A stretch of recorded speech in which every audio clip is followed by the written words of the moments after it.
Hi, my name's Adam. Welcome to the channel. Thanks for joining us today. Today we're going to actually respond to a client comment today, and one that really hit home for me, and I think one that will hit home for a lot of you. And that's, when do I know when I can retire? Okay, when can you retire? And for us, we believe there's three kind of trigger points that will tell you when you can retire. Now, a lot of these sub points maybe is what you fall under, and we'll go through that in this video.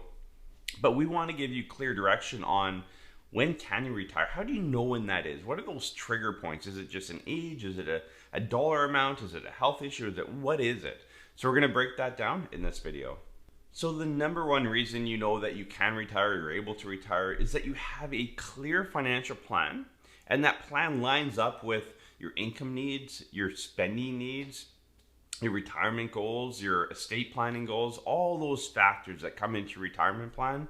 All the boxes are checked and you can walk into retirement. Okay, so make sure you have this. This is regardless of when you or how you want to retire, you need to have a plan.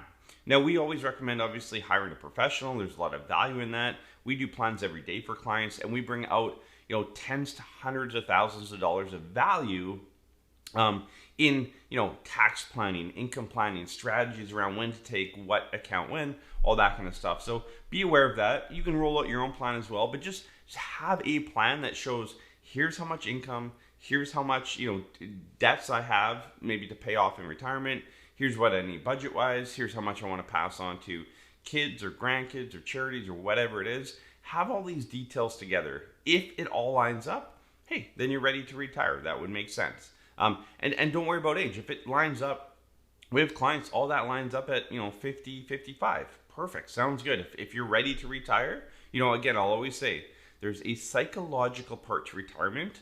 And I think that's actually a bigger part than the financial part. Okay. So if you're ready, psychologically, mentally to retire, and you might be earlier, 50, 51, 52, but you check all those boxes, hey, go for it. You run the numbers, you're going to retire, financially you can retire, mentally you're there, go for it. Maybe you're 70 and running this. It doesn't matter what age you are, but run the numbers, make sure they line up. A couple tips in this, okay? We know you're going to spend more money earlier in retirement than later in retirement, okay? Most people that do DIY plans don't really plan for that properly, okay? You need to make sure you're showing more money coming out of accounts early, higher income needs earlier, and less later on, okay?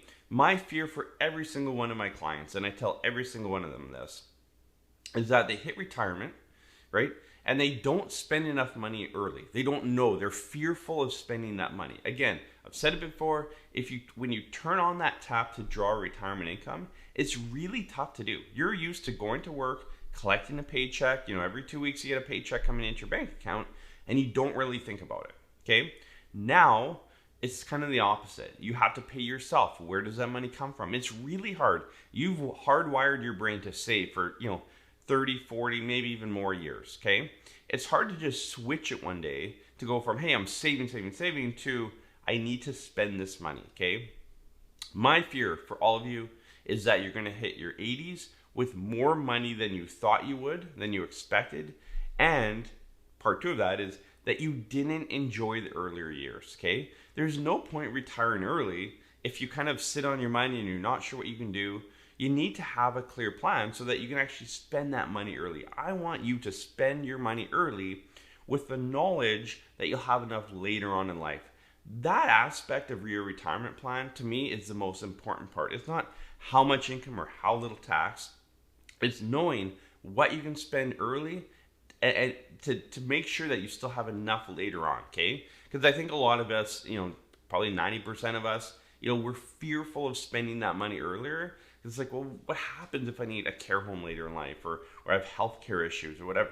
Plan for that. And there's a lot of, what ifs in planning. You can't, make sure everything's perfect, but have a really good general idea, do a conservative plan, and map that out, okay? So that's kind of the number one way you know that you can retire, is that you have a clear plan, it gives you enough income, pays your bills. If you have some debt, it kind of it's a debt reduction plan in there.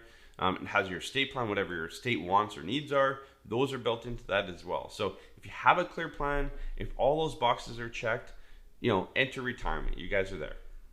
How do you know when to retire? Reason number 2 is you hit 65 or whatever your retirement age is. It might be 60, it might be 57. A lot of you will drive this number off of your pension plan. So I know a lot of you don't have pension plans, but for those that do, a lot of you base your retirement off your earliest unreduced number, which to me sounds a little crazy, unless again, it lines up with number 1, where it kind of meets all your financial needs. Perfect. But a lot of you, and we've had people come to us and say, hey, I retired last year. It was, at 57, I could take my earliest unreduced pension. And I thought, that's great, but let's run the numbers. And the numbers don't add up at all, okay? They're going to have to work part-time or go back to work at some point. It's like, you're going to have to retire twice. And is that really what you want? And I think people get the mindset of like, well, I've worked, 30, 35 years. I hit that unreduced pension, the earliest unreduced. I'm walking out. I'm done. I'm retiring. You have to run the numbers, okay? So it can't just be based on an age thing, okay? A lot of times, again, it is. So it's, you're retiring at 60 or 65. A lot of you, it's 65. You hit 65, you can start collecting your CPP and old age security. And it's that age. It's a retirement age. And we're hardwired with that age in mind from 18 onwards. As soon as we start working, right? It's, can't wait till I get to 65. I'm going to retire, enjoy retirement. For some of you, again, it's 60 or it's a bit earlier. So it's really based on an age. And that usually, again, comes down to your pension plan or a mindset, okay? But make sure, if that's how you're going to plan when you retire, which it's more than 50% of you watching this video, is when it hits 60 or 65, or there's an age or a date, and it has nothing to do financially. It has everything to do with a pension plan or a hardwire in your brain. That's all that is, okay? You need to put that aside and run the numbers. Can you retire at 60 or 65 or whatever that age or date is in your brain? You need to run those numbers. And we've done that often for our clients, right? They say, look, my earliest unreduced is this date. And they'll say, this is when I'm retiring, May 1st, 2024. Well, where did you get that from? Oh, well, it's, that's my earliest unreduced pension. Okay, great. Let's actually run the numbers to see if you can retire. And sometimes you run it and no, based on the lifestyle you want in retirement, you can't retire yet. For others that we've run that for, I'd say, you know what, you could actually retire in May 2022 or 2023. You could actually retire earlier than that if you wanted to. Again, psychological, financial. Maybe they're not ready to retire, so they're going to keep working. But run those numbers. Make sure they line up. Don't retire based on an age. If you're 65, that does not mean you can retire. That means that you can start collecting OAS. You could have delayed your CPP to this point. That's great. But collecting OAS doesn't mean it's time to retire. You may not be able to financially support yourself if you retire now long term, okay? So make sure you run those numbers. Now, the other part of this maybe isn't so much an age, it's when my mortgage is paid off, I'm going to retire. Or when my kids are out of the house, I'm going to retire. And again, that's a great concept, right? I'm debt free. I don't have that mortgage payment. I can use that $2,000, $3,000 a month to live off of now. I'm going to reverse that, cycle and basically start pulling money out. That can be a decent solution, again, as long as the numbers match up. I keep going back to that because too many of you don't properly run your numbers, okay? You put it on an Excel spreadsheet, it kind of maps out, and you think, this is good, I can retire. What can you spend now? What can you spend later? What can you spend kind of in those middle years? Again, you have a go-go phase, you have a slow-go phase, and a no-go phase. That's how people live retirement. I've seen it for 20 years, okay? That's how you're going to live your retirement too. And I want you to live your retirement that year. Because if you just flatline your income through retirement, trust me, you're going to end up with more later and wish you did more earlier, okay? That's just how it's going to be. You need to make sure that that's weighed heavily earlier. And again, you need to do the calculations properly. If you need more income earlier, that means you're pulling more out of your accounts, okay? You're draining out your investment accounts. They don't have time to grow, to compound for you. It works against you. But again, you've worked so hard to this point that you need to enjoy your retirement. You need to go traveling and do the things you want to do when you're healthy, when you can get insurance, all of that stuff. So make sure you map it out properly. So don't base it on, your debt being paid off, your kids gone out of the house, your, earliest unreduced pension plan at work. those can be trigger points, okay? So if you want to know when can I retire, those could be trigger points, but they need to coincide with, do the numbers still match up, okay? So make sure you do both parts of that equation. And the third reason why you know it's time to retire is that you're mentally or physically done, okay? Now, there's days where I feel like I'm physically or mentally done. I'm not even close to retirement. I know it. I'm playing with myself. I get it. But I think we all go through those tough days or tough weeks or maybe tough months, right? I know COVID's been very challenging for a lot of us in work. For some, it's been good. For some, it's been really bad. Working from home, the adjustments, all of that. It's been a challenge, okay? So, take a step back sometimes and look at your surroundings. Like, say, man, the last year and a half, I'm just mentally exhausted. I can't do work anymore. Take a step back and see what's changed in your world. And obviously for us, it's COVID, right? It's completely changed our world, which is fine. So you have to take a step back and say, like, is this a progression that's gone on for many years? Or is it an event that's going on in our world or in your life or whatever it is? So make sure you understand that first. But, you may be at retirement if you're physically or mentally done. Like, again, this needs to, and why I did these three in this order is because that needs to line up with, you have to be close to, a retirement age later in life. You have to be 55 plus really to kind of hit this checkbox. And your numbers obviously have to match up. That's a huge factor. So, you could be mentally done, but have $100,000 sit in the bank and no pension plan. The numbers probably aren't going to work for you to retire unless you live a very, very simple life, okay? So make sure that the numbers still match up. However you decide to retire, whatever that is, whatever that factor is or event is, the numbers need to add up, okay? But maybe you're, physically or mentally done. Maybe you have a health issue, right? And for a lot of you, a health issue will drive you into retirement, okay? Now, hopefully you're in a good financial position that is not going to cripple you. Or maybe you can work part-time, or there's something that you can do to earn a bit of income. And for a lot of you, I think that if you're hitting this checkbox where you're physically or mentally done, I think a lot of you should and will transition to a part-time job, okay? Maybe you're not done working, you're just done the job or the career that you did most of your life. I'll give you a couple examples. Example one would be a teacher, and we see this all the time, okay? You've been a teacher your whole life. You're done working the 9 to 5 and so much structure and whatever, but you're not really done teaching. Like, you don't want to fully retire.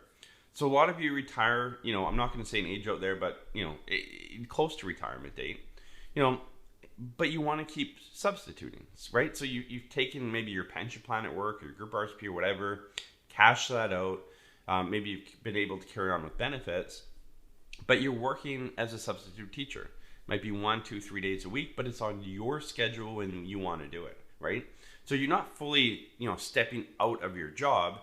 You're just kind of readjusting things. Again, the numbers need to line up. I'll keep going back to that. But it's a good way to kind of slowly transition out of retirement. We've had a lot of clients, I would say most of our teacher clients do this. They retire from their full-time position, and then they go on the substitute list. And they get called in maybe once or twice a week or whatever they want to do. So that's the first option. Option two is maybe you've been an accountant your whole life. Okay, you've grinded away, and you're in your mid to late 50s, and you're just tired of it. You've done enough. You're mentally exhausted, but you kind of want to keep your brain going, keep working, do something, right? So you retire from an accountant, and maybe you go, to DoorDash deliveries or whatever it is. You do something completely unrelated to what you did previously for a career, okay? So it's to stay busy, maybe it's to earn a little bit of income, but it's really just to keep busy and do something that's just not related to your, professional career, okay? And I think a lot of you fall into that, right? When you retire, it's like, man, I need to get that as far away from me as I can, but you still want to keep busy. You want to keep your brain going and all that. So you have to find something to do. Most of you will find something completely unrelated to your career because you're just exhausted from it. So that makes sense. And I highly recommend that. Again, I've said before, and I know I've said that a few times on this video, but it's great to transition into kind of a part-time or flexible work or volunteer, right? When you retire, you kind of go, from full-time, busy, to nothing. And you're going to keep busy. We did a video last week on that. You will stay busy. There's stuff to do. You'll be shocked how busy you stay. But what are you staying busy with, right? Some of you need to have a part-time job, a volunteer job, whatever it is, to kind of keep you in a social circle, keep your brain going, your vocab going, all that going. If you retire and just stay at home and do your own thing and kind of live in your little hut, you're going to lose that social aspect. And I think some of us have felt that over COVID as well. Working from home, we lose our social aspect. We feel that, right? That's the same in retirement. You're going to feel that. So make sure that you keep that going. So those are the 3 factors to help you know when you're going to retire. Again, everyone's going to be different in this. There's 2 more things I want to add. They're not a reason to retire, but they're a reason that will support timing of retirement. And that's health insurance, okay? If you have an ongoing health issue and you have health insurance through your work, you're probably going to want to work maybe a little bit longer if you're going through something. If you have a high medication or you need a surgery or something like that. And we have a few clients going through that right now, right? They have a surgery lined up for in 2022. Hopefully it doesn't get bumped. But they have a surgery lined up. They're on disability. They like to retire now, but they need that disability and they need the health insurance. There's some benefits to that. So be aware. Don't pull the trigger cold turkey and not think about these peripheral things. There's other factors that come into retirement, when to retirement, financially, all that. Health insurance is a big part of that. A lot of you, when you do retire, you won't have health insurance. Most people enter retirement in Canada without any private health insurance. And for most of you, that's okay. That's how a lot of our clients do it. If you have an option to continue with your work coverage, you can go there. We're going to do a future video on that, what that looks like, the benefits, the downsides of doing those types of plans. But just consider health insurance. It's something that you have to kind of walk through. And I think the second part of this is, when you retire, again, whenever that is, you need to have something to do, okay? You need to either have a part-time job, you need to have a really good hobby, you need to have some volunteer work to do. You need to have something, right? You have to keep your brain going, keep physical, keep moving your body, that kind of stuff. Again, I did a video last week on that. If you haven't checked it out, we'll link it up here. Check that video out. It talks about why it's important, unexpected things in retirement, why you need to keep doing certain things, trigger points, what a lot of people don't expect in retirement. Watch that video because it'll bring clarity and it'll maybe actually help you decide, am I ready to retire? Like, I'm not ready for that. I need to keep working before I get to that stage. So watch that video, check that out. I think it will help you on these 3 that we covered today. Like, are you actually ready to retire? When you retire? Again, there's a lot of factors that come into it, but watch that other video. I think it'll help you walk through that process as well. So thanks for joining us in this video. Hopefully now you know when you can retire, right? You're gonna have to run your numbers, that's obvious, right? But it may not be your earliest unreduced. It may not be, a health issue. It may be a factor of a few different things, okay? I think the very, at the end of the day, if I had to say one reason or one, aspect of how you know when you're gonna retire, it's the numbers. Retirement is a numbers game, okay? Sure, you may have a health issue that drives you into retirement. Then you're gonna either have to adjust your spending or you're gonna have to find a part-time job or some other revenue stream, okay? You can sit at home on a computer and make money nowadays, right? The world has changed, okay? Make sure you have those numbers. Make sure you have, your income plan built out for the go-go, slow-go, and no-go phase. That's all important, okay? So run the numbers, make sure the numbers line up. That's the driving factor behind it. Then the peripheral stuff is like, again, your mental, your physical, health issues, timing, age, paying off debts, kids gone, all that kind of stuff is peripheral. That will help drive the decision initially, but always go back to the numbers and make sure they line up. So thanks for joining us in this video. We'll see you in the next one.